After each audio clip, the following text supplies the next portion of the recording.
Hi student, welcome back. आज हम discuss करने वाले हैं एप्लीकेशन ऑफ गॉस थ्योरम के बारे में। और हम लोगों ने लास्ट लेक्चर में डिस्कस किया था गॉस थ्योरम होता क्या है, इलेक्ट्रिक फ्लक्स होता क्या है। तो आज हम डिस्कस करने वाले हैं कि एप्लीकेशन ऑफ गॉस थ्योरम। तो पहला एप्लीकेशन इसका है कि electric field due to line charge. अगर मान लीजिए कोई लाइन चार्ज है, मान लीजिए ये लाइन चार्ज है, यानी लाइन चार्ज मतलब व्हाट, ठीक, स्ट्रेट वाइड कंडक्टर है, ठीक, इस पर चार्ज डिस्ट्रीब्यूशन है ऐसे, ठीक। हमको इस लाइन चार्ज के थ्रू हमको इलेक्ट्रिक फील्ड फाइंड करना है। तो हम क्या करेंगे, देखिए हम मान लेते हैं इस पी डिस्टेंस पर हमको इलेक्ट्रिक फील्ड की इंटेंसिटी फाइंड करनी है, ठीक। तो क्या करेंगे, हमको जब भी लाइन चार्ज की इलेक्ट्रिक फील्ड फाइंड करनी है तो हम क्या करेंगे, हमको यूज़ करना है, क्या करना है, एप्लीकेशन ऑफ गॉस थ्योरम लगाना है। तो इसको हम गॉस थ्योरम की सहायता से इसको सॉल्व करेंगे। कैसे सॉल्व करेंगे ये देखते हैं। हम क्या करेंगे, इसके सराउंडिंग क्या करेंगे, एक गॉसियन सरफेस बनाएंगे। तो कैसे गॉसियन सरफेस बनाएंगे, इसके लिए गॉसियन सरफेस बनेगा सिलिंड्रिकल। कैसे, अगर इसको मान लीजिए लाइन चार्ज है ये, ठीक, इसको क्लोज करना है तो कैसे क्लोज करेंगे। अगर इसके अराउंड, इसके सराउंडिंग में हम सर्कुलर लूप बना दें तो ये क्लोज हो जाएगा ऐसे। तो क्या करेंगे, इसके सराउंडिंग में क्या करेंगे, इसको क्या करेंगे, सर्कुलर लूप में क्लोज कर देंगे। और ये सर्कुलर लूप कैसा बनाएगा, जस्ट लाइक अ सिलिंड्रिकल, ये सिलेंडर बनाएगा, क्लोज हो गया, ठीक। सिमेट्रिकल होना चाहिए, कुछ ऐसे, थोड़ा तिरछा हो गया है, कुछ ऐसे, ठीक। अब क्या करेंगे, हमको इस पर्टिकुलर पॉइंट पी पर फाइंड करना है, इलेक्ट्रिक फील्ड की इंटेंसिटी फाइंड करनी है, ठीक। हम क्या करेंगे, इसका एक एलिमेंट्री पार्ट काट लेंगे, ds काट लिया। अब इस लाइन चार्ज के थ्रू इस पर्टिकुलर पॉइंट पर इलेक्ट्रिक फील्ड का डायरेक्शन कहाँ होगा, आउटसाइड, कुछ ऐसे। और ये डिस्टेंस मान लीजिए कितना, स्मॉल r है, ठीक। हम देख रहे हैं इसका इलेक्ट्रिक फील्ड आउटसाइड है, बाहर की तरफ है, इसका सरफेस एरिया भी का डायरेक्शन भी बाहर की तरफ है। इसका मतलब क्या होगा, इनके बीच का जो एंगल बनेगा कितना बनेगा, 0 डिग्री बनेगा, यानी phi equal to what, E ds बनेगा, E ds cos 0 equal to 1, ठीक। अब आगे देखिए, अगर इस सरफेस से बात करें तो इसका सरफेस कैसा है, ds नीचे की तरफ है, इलेक्ट्रिक फील्ड इधर है, तो एंगल कितना बना, 90 डिग्री। तो यहाँ फाई कितना हो जाएगा, 0। यहाँ बात करें इलेक्ट्रिक फील्ड इधर है, सरफेस एरिया इसका ऊपर होगा, एंगल कितना बनेगा, 90 डिग्री, तो फ्लक्स विल भी 0। जितना यहाँ होगा उतना यहाँ होगा। तो हम जानते हैं, तो phi equal to what, phi equal to E ds, ठीक, phi equal to what, E ds। अब हम क्या करेंगे, ये स्मॉल फ्लक्स मिला हमको, तो क्या करेंगे, स्मॉल फ्लक्स मिला मुझे, ये भी स्मॉल होगा, ये भी स्मॉल है। हम क्या करेंगे, बोथ साइड इंटीग्रल कर देंगे, इंटीग्रल कर दिया, ठीक। तो यहाँ से फाई मिलेगा और ये कितना होगा, ई इंटू ds, क्लियर, ये क्लोज इंटीग्रल, ठीक। तो फाई इक्वल टू वाट, ई। अब देखिए ds is what, ds is surface area. तो सिलेंडर का सरफेस एरिया क्या होता है, 2 पाई, अगर इसकी लेंथ को l मान लिया जाए, इसका रेडियस मान आ रहा है, तो 2 पाई r l, इसके लिए यहाँ पुट कर दिया जाए तो 2 pi r l। According to Gauss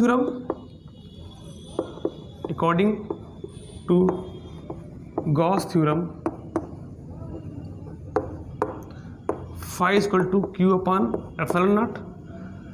equation first इसको ले लीजिए, इक्वेशन सेकंड इसको ले लीजिए, कंपेयर करा दीजिए, तो Q E into 2 pi R L equal to Q upon epsilon naught. तो E equal to what, 1 upon 2 pi epsilon naught Q by R L.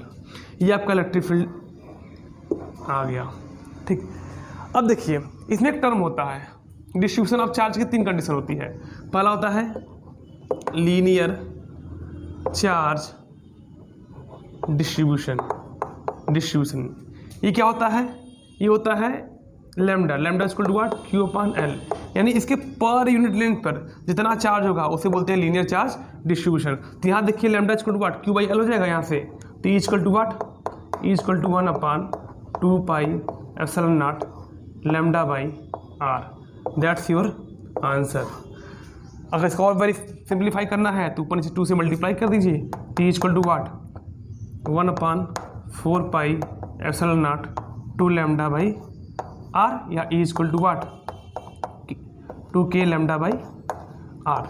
That's your answer. Note down कीजिए इसको। आइए आगे देखते हैं अगला एप्लीकेशन क्या है। अगला एप्लीकेशन है कि electric field due to an infinite plane sheet of charge.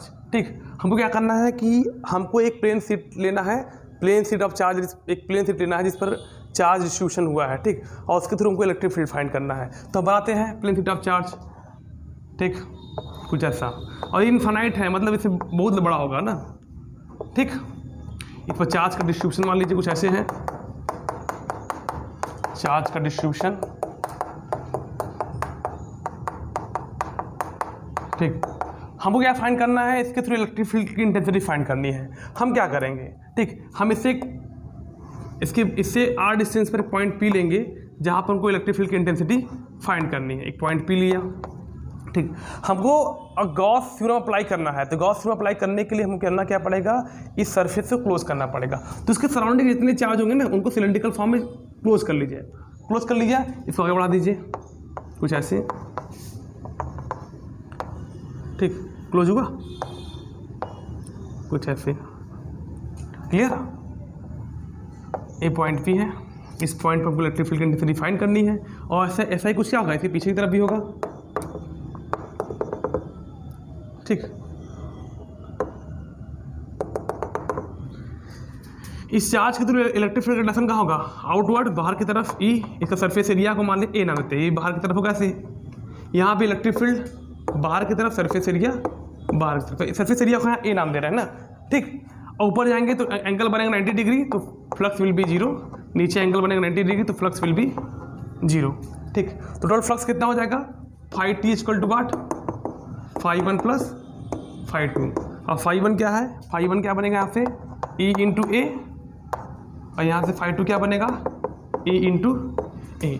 तो यहाँ से E A plus A, how much, तो phi T equal to what 2 times of E A. ठीक, क्लियर। अब करते क्या है, according to Gauss theorem, Gauss theorem apply करते हैं। अकॉर्डिंग टू गॉस थ्योरम क्या होता है, phi equal to Q upon epsilon naught. Equation first और सेकेंड से कंपेयर करा दीजिए। तो 2e a into equal to 2e a equal to Q upon epsilon naught. तो e equal to what 1/2 epsilon naught Q by a।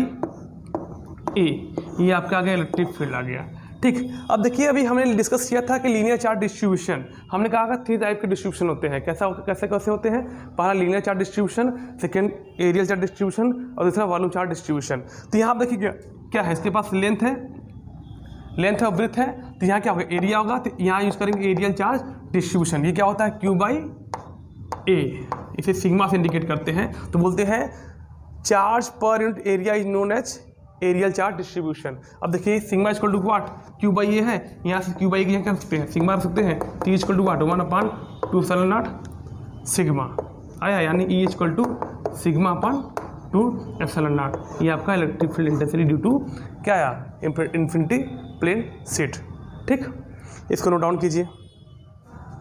आइए से third application को देखते हैं। थर्ड एप्लीकेशन है क्या चीज़, हमको अब इलेक्ट्रिक फील्ड फाइंड करना है किसके through, uniform charge spherical shell के लिए। तो हम क्या करते हैं, एक स्फेरिकल सेल बनाइए, बन गया।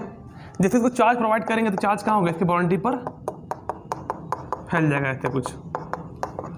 ठीक, हमको क्या फाइंड करना है, हमको इसके थ्रू इलेक्ट्रिक फील्ड फाइंड करना है। तो हम क्या करेंगे, एक गॉसियन सरफेस बनाएंगे। गॉसियन सरफेस बनाएंगे तो कैसा बनेगा, एक स्फीयर है, इसे क्लोज करने के लिए एक और स्फीयर चाहिए। ये क्लोज हो गया। ये डिस्टेंस मान लीजिए कैपिटल आर है, और ये डिस्टेंस कितना है, स्मॉल आर है। ठीक, हमको इस पर्टिकुलर के किसी सरफेस पी पर हमको इलेक्ट्रिक फील्ड इंटेंसिटी फाइंड करना है। तो क्या होगा, इलेक्ट्रिक फील्ड का डायरेक्शन बाहर की तरफ। हम यहाँ पे इसका एलिमेंट्री सरफेस एरिया काट लेते हैं, इसका नाम देते हैं डी एस। तो यहाँ से फाई कितना हो जाएगा, phi equal to E D S cos 0, यानी phi equal to E D S. ठीक, अब देखिए सरफेस एरिया पर हमको इलेक्ट्रिक फील्ड फाइंड करना है। तो हमने एलिमेंट्री सरफेस एरिया लिया, तो फ्लक्स भी कितना मिलेगा, हमको स्मॉल मिलेगा। तो D phi equal to what E D S, E ds। अब हम क्या करेंगे, इसका हम इंटीग्रल कर देंगे तो हमको पूरे सरफेस एरिया पर इलेक्ट्रिक फील्ड हमको, इलेक्ट्रिक फ्लक्स हमको मिल जाएगा। तो इंटीग्रल कर दीजिए, तो D phi equal to what, close integral of E D S, यहाँ से फाई मिलेगा, यहाँ से E, close integral of D S. और ये क्या बनाएगा, surface area of sphere. Surface area of sphere क्या होता है, surface area of sphere, surface area of sphere ये होता है 4 पाई आर स्क्वायर। ठीक, अब क्या करें, इसके लिए पुट कर दे, तो phi equal to what, A into 4 pi R square, क्योंकि एरिया रेडियस क्या है, डिस्टेंस क्या है, स्मॉल आर है। और we know that according to Gauss theorem, according to Gauss theorem, Gauss theorem ये क्या होता है, phi equal to Q upon epsilon naught. इसे इक्वेशन सेकंड नाम दीजिए, इसको फर्स्ट नाम दीजिए, दोनों कंपेयर कराएंगे तो E into 4 pi R square equal to Q upon epsilon naught, तो E equal to what 1 upon 4 pi epsilon naught Q by R square. ये आपका इलेक्ट्रिक फील्ड की इंटेंसिटी मिल गई। और ये इलेक्ट्रिक फील्ड की इंटेंसिटी कहाँ मिली है, इस सरफेस से मिली है। अगर हम कहें कि हमको इस जो ओरिजिनल स्फीयर है उस पर इलेक्ट्रिक फील्ड की इंटेंसिटी फाइंड करनी है, तो हम क्या करेंगे, इस आर को उठाकर यहाँ तक लाएंगे, यानी small R equal to capital R. यहाँ से क्या मिलेगा, E equal to what 1 upon 4 pi epsilon naught Q by R square. ठीक, इसे बोलते हैं आउटसाइड। ये क्या होगा, स्फीयर के आउटसाइड है ना, तो इसे बोलेंगे आउटसाइड। ये क्या है, on the surface, on the surface. अगर कोई पूछे कि इनसाइड कितना होगा, तो देखिए हमने कहा है जैसे चार्ज को प्रोवाइड किया गया है, चार्ज कहाँ फैल गया था, इसके सरफेस पे फैल गया था। अगर इसके सरफेस पे चार्ज फैला तो इसके अंदर चार्ज है नहीं, तो there is no charge in the sphere, that is Q equal to 0 inside the sphere. तो E equal to what, E equal to 0, why we put the value of Q, E equal to 0 into ये, that means what, E equal to 0, यानी inside sphere, inside क्या होगा, ई equal to 0 हो जाएगा। तो outside पे कितना आएगा, E equal to 1 upon 4 pi epsilon naught Q by R square. On the sphere पे क्या आएगा, E equal to 1 upon 4 pi epsilon naught Q by R square. Inside में 0, वाई, क्योंकि inside sphere there is no charge, अगर charge नहीं होगा तो electric field भी नहीं होगा। ठीक, इसको नोट डाउन कीजिए। तो आज के लिए इतना ही। नेक्स्ट वीडियो में हम गॉस थ्योरम पर कुछ न्यूमेरिकल करेंगे और उसके साथ ही साथ इसके जो एप्लीकेशन है उस पर भी न्यूमेरिकल करेंगे। तब तक के लिए thank you, have a nice day.